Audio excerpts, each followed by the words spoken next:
We're delighted to be taking part again in Digital Leaders Week, and thanks to everyone for joining us today.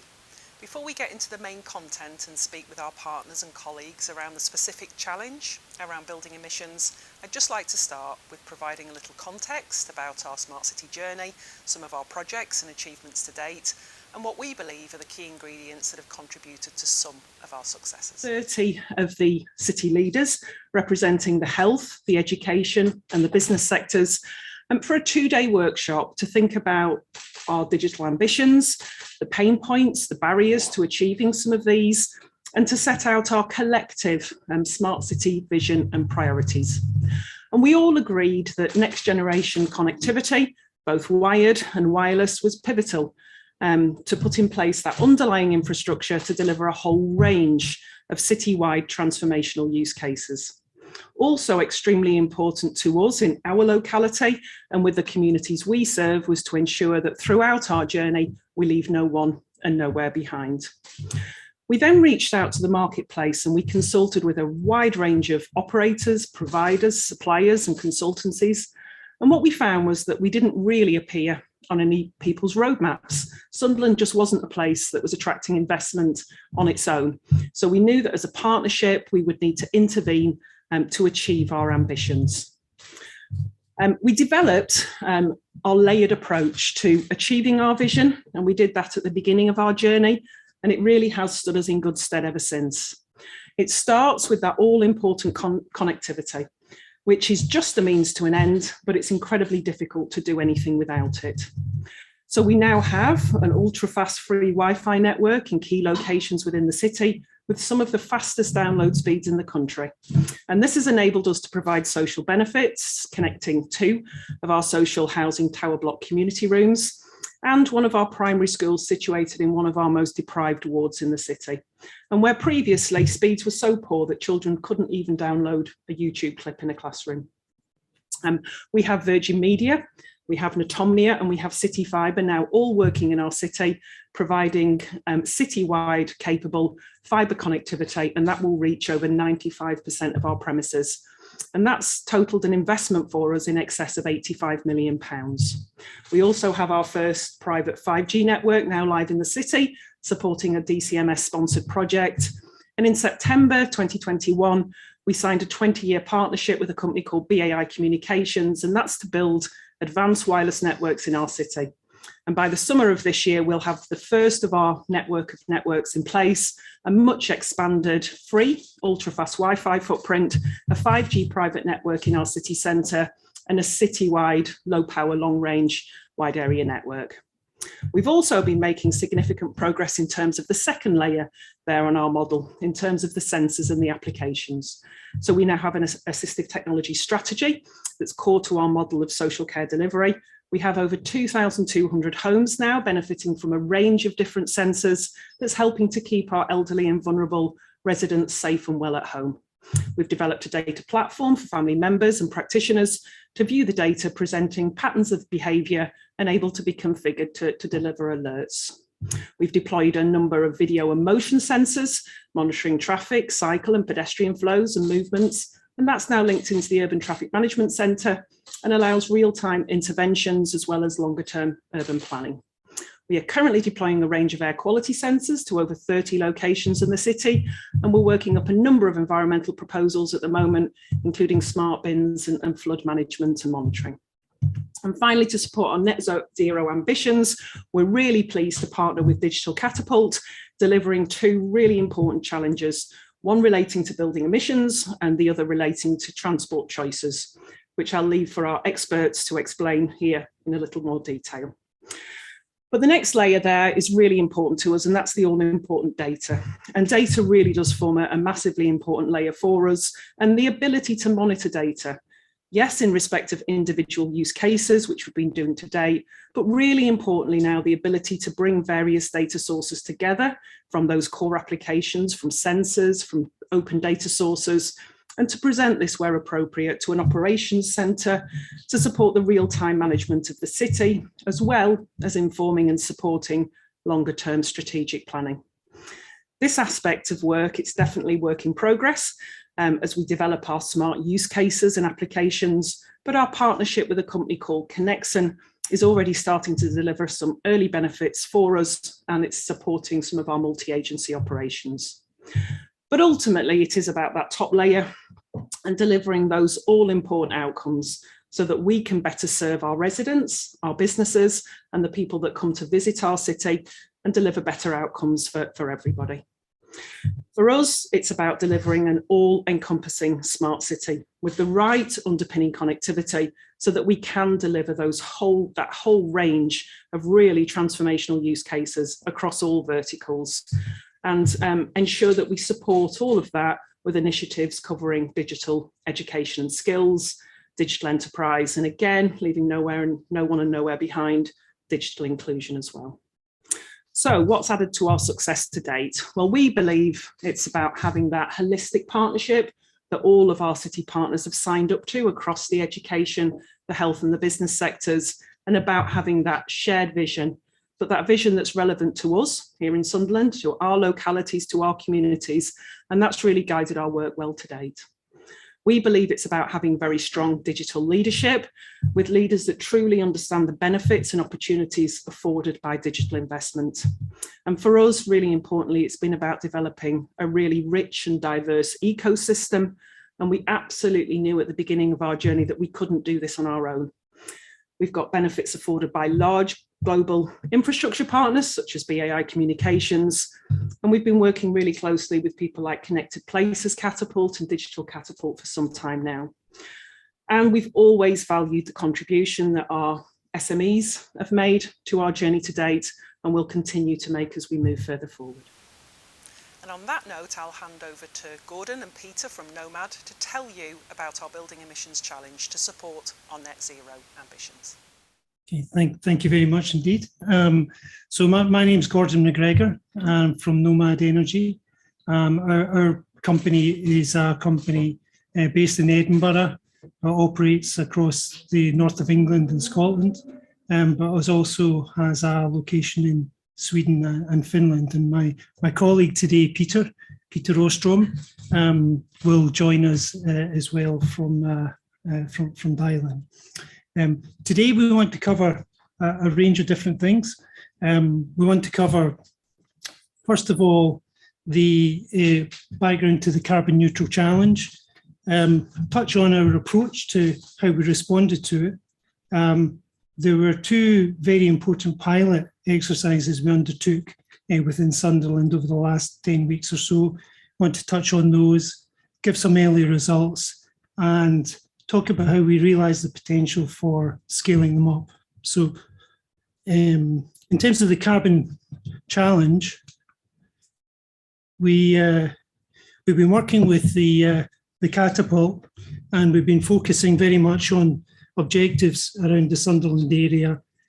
One, to reduce energy costs, to develop a net zero pathway, and to optimise and reduce energy use. And the pilot sites we've used in Leachmere, which is in the about 2 or 3 miles away, and the Evolve Centre, which is slightly further out in the city. And the methodology we've used has been a really key one, which we'll touch on in just a second. So as a business, we very much approach it by combining strong data analytics together with good high quality data and statistical control together with deep domain expertise. And my background is in the energy sector, and Peter's background is very much in the kind of district heating space and on energy efficiency. And what we've done with the pilot sites is we've taken the two sites, instrumented them in great detail, linked together with the building management system, and looked very carefully about how the buildings have been performing over the period of trial. And we've tried to dig down into where we can find immediate improvements, where we can find improvements that are in the medium term, and where we can develop a pathway to make the building fully decarbonised over a period of years. And what we've developed within the pilot is some exceptional results very early in the process by approaching this methodology. So it's about how we've digitised the building, how we've captured the data, and how we've used analysis to pinpoint some of the savings. We've also used in our approach quite innovative kind of visualisation of some of the data, which has allowed us to identify particular insights and particular trends in the data that otherwise would not have been identified.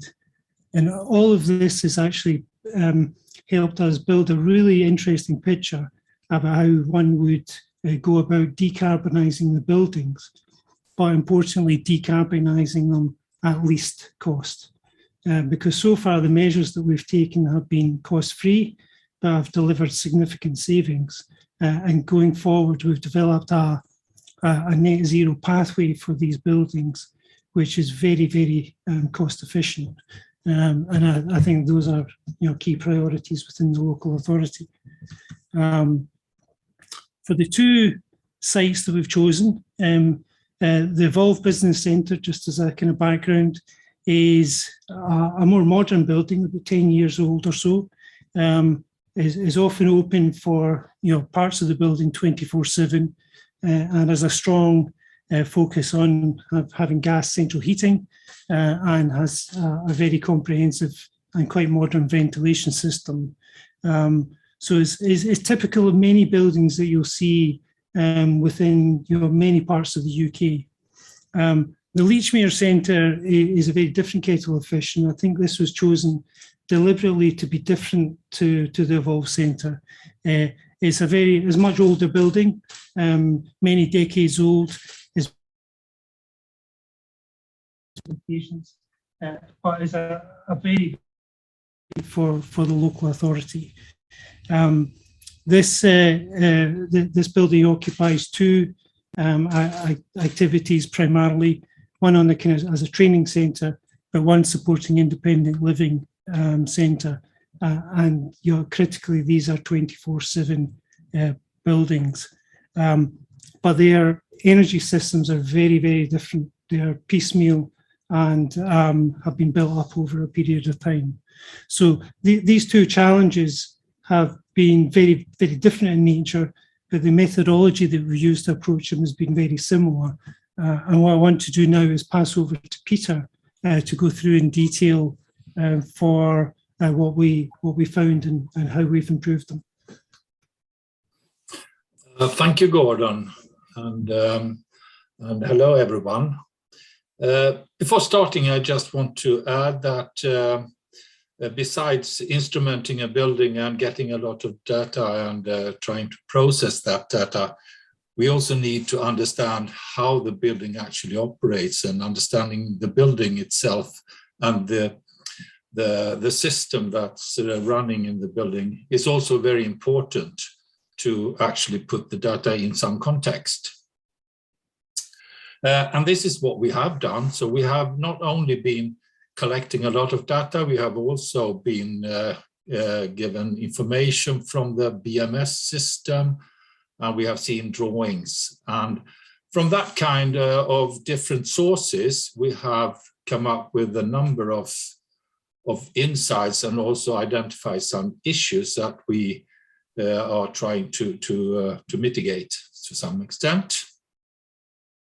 So let's start with the Evolve Center, which is this newer building. It actually has two heating systems. One which is the ventilation system, including an air handling unit with gas heaters, and also a heat recovery unit. And then there is a refrigerant, a decentralized refrigerant system with local fan coil units. And these two are operating together to provide heating to the system. So it's partly gas heated, partly electrical heated.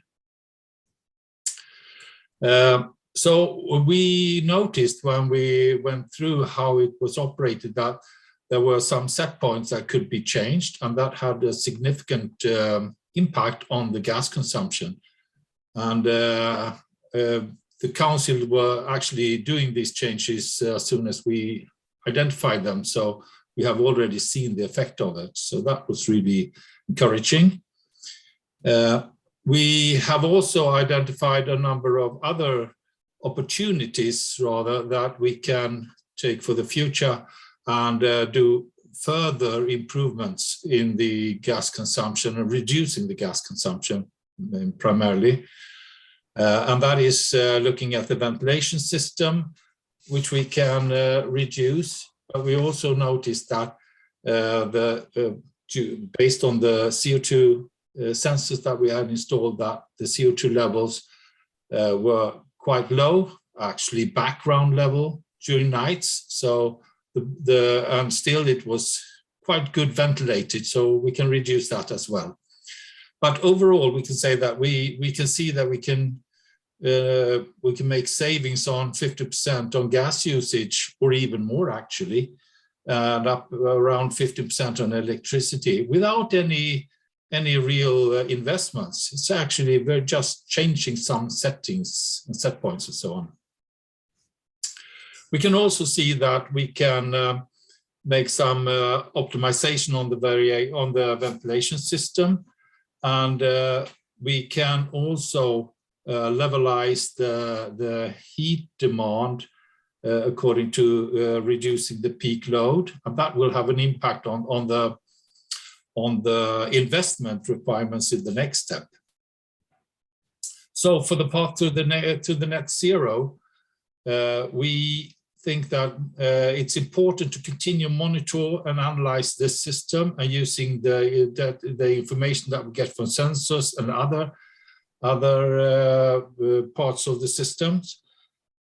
We see, to be more concrete, we can see that the remaining gas, after having done these immediate and quick fixes, we call them sort of, we can also replace the rest of the gas, possibly by using the chiller heating from, there is a chiller for the comms room, that's the communication room, that is running 24/7 all year round. So that is providing heat. We can recover that heat, or we can also use an air source heat pump to take that part.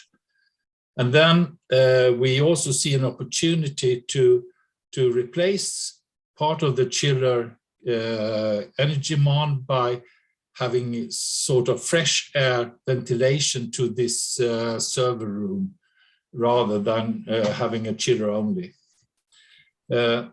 And then besides that, we also see that the council themselves have plans for solar PV.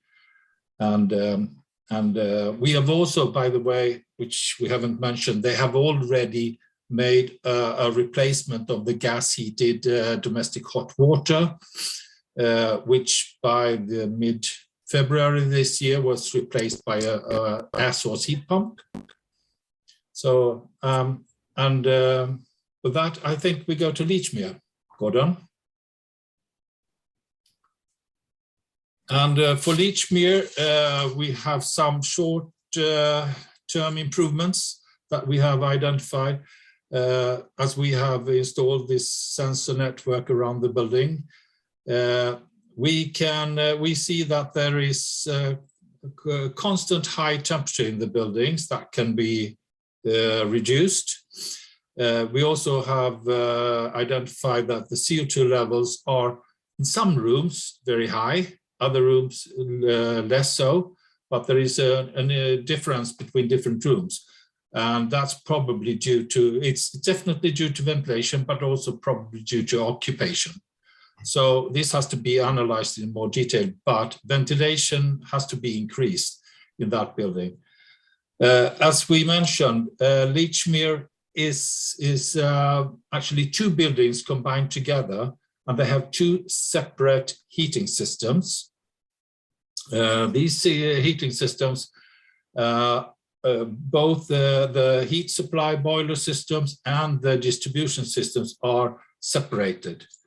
Therefore, there are 2 boiler rooms, and each of the boiler room has more capacity than needed for both building units. So there is a heavily overcapacity that can be used. And in fact, last year, the council replaced the boilers in one of the units in the Leachmere Center.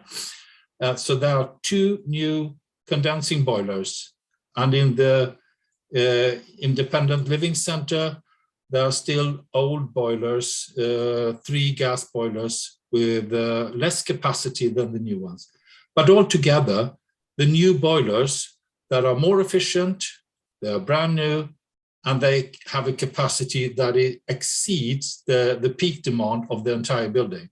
So there is no need to replace the old boilers, but to connect that system to the new system. And that will definitely increase the total efficiency for the entire building considerably. And by doing that, you also take a further step towards taking in another source of heating. And we have identified, for example, it could be air source heat pump that could be connected to this combined heating system for the entire building. So that is also something that we recommend to move further to. We also see that when it comes to ventilation system, the independent living center has a mechanical ventilation system with supply and extract air, but there is no heat recovery. So there is an opportunity to build in a heat recovery system as well. And combined with the heat pump technology, the entire building can be net zero in quite a short period of time. I think I'll leave it to you, Gordon, and thank you. Thank you very, very much, Peter. That's excellent. So the last question that we had from the pilot was, how would we then scale that up to the other 300 or so sites across the Sunderland City Council portfolio? And we were asked to do a short analysis on that around some of the kind of key emissions that the local authority has. And I think this is an important question for not just Sunderland, but local authorities right across the North East as they look at their stock and move it towards net zero. And our analysis has actually shown that those 2 pilot sites are really good examples of the kind of stock that is and the kind of assets that the local authority has, a bit of old and a bit of new, and all sorts of systems in between. And our analysis is showing that there are reductions to be had in many other buildings in the very short term, which I think is important, particularly as gas prices are beginning to kind of spike, but also because of kind of carbon challenges that we all have. But we also see quite optimistic pathways to how we would move those buildings towards kind of a whole net zero environment, not over a month or even a year, but over a period of or a cycle of investment, if one was to do it at a low cost, but within a short number of years, not a long number. So for us, the pilot has actually shown that it can deliver very significant savings, but it can actually be a kind of a pathway to how we would do it for other parts of the building portfolio. So that's the reason we're very, very excited about the outcome. I guess the only thing I wanted to kind of bring together is we've been able to do this project with the catapult, and we've been able to do it because we've been really excited about digitizing the data, doing some deep analysis on the work, and it has required a team of really strong professionals in the energy space, but combining that with the kind of data and statistics has actually made the biggest difference. Thank you, Gordon, for that really insightful presentation. We're now going to go back to Gordon, where we've posed a few questions. My name's Gordon Mcgregor from Nomad Energy. Well, for us it was a fantastic opportunity to co-create a solution that involved working with the Sunderland City Council and the Digital Catapult. And the most exciting part was that over a period of 10 weeks or so, we took the project from inception to completion and delivered really, really impressive results to save energy and reduce carbon. One of the things that we're really excited about in working with the Sunderland City Council is that the pilot programmes have delivered really good results, but the potential for expanding that out across the local authority is really enormous. There are around 300 buildings or so, and of those, at least 30 to 50 have got fantastic potential to reduce energy use and also to move towards a zero carbon environment very, very quickly. We hope you've really enjoyed our presentation today, and to keep up to date with what's happening in Sunderland, please visit our website at sunderlandsmartcity.com.